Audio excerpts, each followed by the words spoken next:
নমস্কার বন্ধুরা, আশা রন্ধনশালায় আপনাদের স্বাগত। সবাই কেমন আছেন? ভালো আছেন তো? আমিও ভালো আছি। গরম রয়েছে তাই বলে কি আর সানডের ননভেজের দিন চিকেন বা মাটন কি খাবো না? কিন্তু গরমের সময় সবসময় একটা লাইট আর পাতলা ঝোল হলেই সবারই ভালো লাগে এবং শরীরের জন্য দরকার। আমি এখানে আজকে একটা পাতলা মুরগির মাংসের ঝোলের রেসিপি খুব কম তেল মশলায় এটা শেয়ার করছি। এখানে আমি 2 টেবিলস্পুন মতো সরষের তেল নিয়ে নিয়েছি আর 3টে মিডিয়াম সাইজের আলুকে আমি খোসা ছাড়িয়ে আধখানাভাবে এরমভাবে দুটো ভাগে ভাগ করেছি এবং সেটা একটু ভেজে নিচ্ছি। এই রান্নাটা আমি খুব কম তেল মশলা ব্যবহার করছি আর রঙটা লাল হবে। কেন লাল হবে সেটাও আমি পরে বলছি আপনাদের। গরমের সময় এরম একটা পাতলা মুরগির মাংসের ঝোল আশা করি সবাই ভালো লাগবে সানডেতে দুপুরের পাতে। আর এখানে আমি ফোড়নে দিচ্ছি জিরে, লবঙ্গ, ছোট এলাচ আর তেজপাতা, আর দুটো শুকনো লঙ্কাকেও আমি এরমভাবে ফাটিয়ে দিচ্ছি। ফোড়ন থেকে সুগন্ধ বেরোতে শুরু হলে তারপরে আমি দিয়ে দিচ্ছি দুটো মিডিয়াম সাইজের পেঁয়াজকে আমি খুব ছোটো ছোটো করে চপ করে নিয়েছি, সেটা একটু ভেজে নিচ্ছি। এই রান্নাটা করতে বেশিক্ষণ সময় লাগে না, তবে একটু মিডিয়াম টু লো ফ্লেমে করলে ভালো হয় যে কোনো রান্নায়। মোটামুটি পেঁয়াজটা আমি 2 থেকে 2.5 মিনিটের মধ্যে ভেজে নিয়েছি। খুব বেশি লাল করে ভাজার দরকার নেই। পেঁয়াজ মোটামুটি ভাজা হয়ে গেলে ওর মধ্যে আমি টমেটোটা দিয়ে দেবো। এখানে একটা আমি মিডিয়াম সাইজের টমেটো নিয়েছি, সেটাকে ছোটো ছোটো টুকরো করে কেটে নিয়েছি। সেটাও ভালোভাবে আমি একটু এখানে তেলের মধ্যেই একটু ভেজে নিচ্ছি। আর এতে খুব অল্প পরিমাণে একটু আমি নুন দিচ্ছি, যাতে টমেটোটা আর পেঁয়াজটা খুব তাড়াতাড়ি নরম হয়ে যায়। আর ঝোল বা গ্রেভি যার মধ্যে বলুন, টমেটো পেঁয়াজ যদি ভালোভাবে নরম হয়ে গলে যায় তাহলে তার স্বাদটা খুব ভালো হয়। ঢাকা দিয়ে আমি মিনিট 1.5 মতো রেখেছিলাম, তারপর আবার আমি একটু নাড়াচাড়া করে দিচ্ছি আর দেখে নিচ্ছি আমাদের টমেটোটা যেটা কড়াইতে দিয়েছি সেটা নরম হয়েছে কিনা।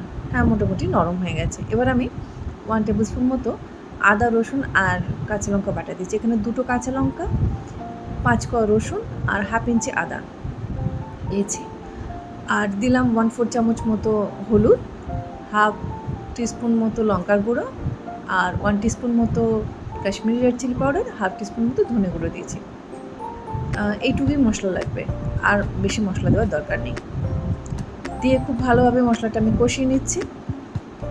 যে কোনো রান্নায় মশলা কষানোটাই একটা গুরুত্বপূর্ণ কাজ, কেননা মশলা ভালোভাবে কষানো হলেই তবে রান্নার স্বাদটা ভালো হয়। এইভাবে মিনিট 2 মতো আমি মশলাটা কষিয়ে খুব অল্প পরিমাণে একটু জল দিলাম যাতে মশলাটা পুড়ে না যায়। আর এখানে দিলাম 1 টিস্পুন মতো নুন। আগে আমি নুন কম দিয়েছিলাম টমেটো আর পেঁয়াজটা নরম করার জন্য, দিয়ে আবার ঢাকা দিয়ে আমি মিনিট 2 মতো রেখে দেবো। একটা কথা, এখানে আমি কিন্তু ফ্লেমটা গ্যাসে মিডিয়াম টু লো রেখেছি।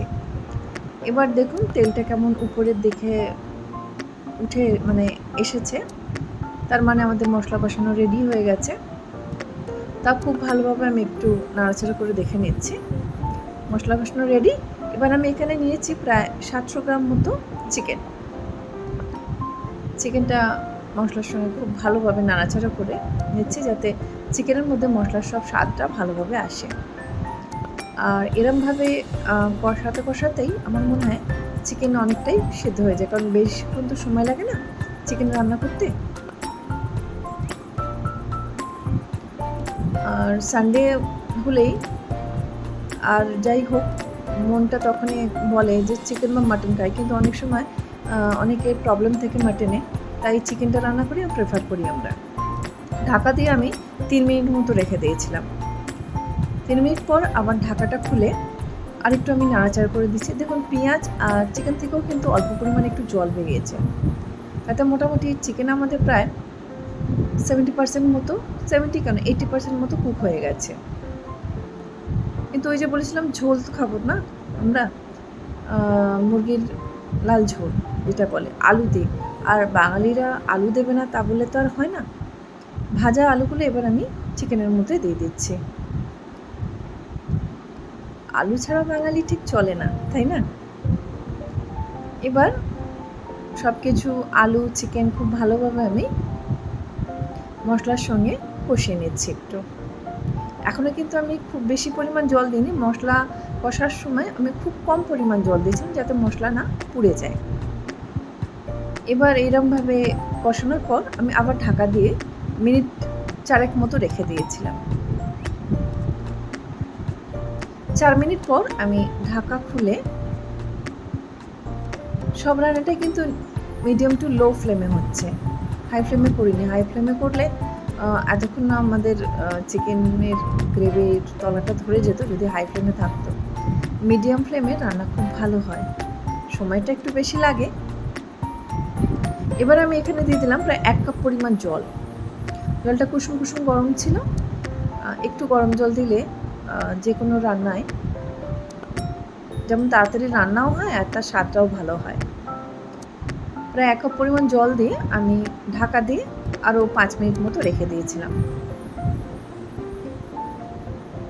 5 মিনিট পর দেখুন ঝোলের রঙটা কি সুন্দর লাল হয়েছে। লাল হয়েছে এই জন্যেই কাশ্মীরি রেড চিলি পাউডারের জন্য। আর খুব বেশি আমি এখানে তেল মশলা দিইনি, হালকাভাবেই রান্নাটা করার চেষ্টা করেছি, কারণ যা গরম পড়েছে এই গরমে বেশি রিচ খাবার কারোরই পছন্দ হবে না। পছন্দ থেকেও আমাদের স্বাস্থ্যের জন্য একদমই ভালো নয়। এবার আবার একটু নাড়াচাড়া করে দিচ্ছি যাতে আলু বলুন চিকেন বলুন সবটা যেন খুব ভালোভাবে সেদ্ধ হয়ে যায়। হ্যাঁ, আমাদের আলু কিন্তু একদম সেদ্ধ হয়ে গেছে। আলু সেদ্ধ হয়ে যাওয়া মানে আমাদের চিকেন কিন্তু রেডি সার্ভ করার জন্য। আশা করছি আমার এই কম তেল ঝাল মশলার চিকেনের লাল ঝোলের রেসিপি আপনাদের ভালো লাগবে। ভালো লাগলে আমার চ্যানেলটি সাবস্ক্রাইব করে দেবেন। ভালো থাকবেন, সুস্থ থাকবেন। আরেকটা কথা, লাইক করবেন কিন্তু।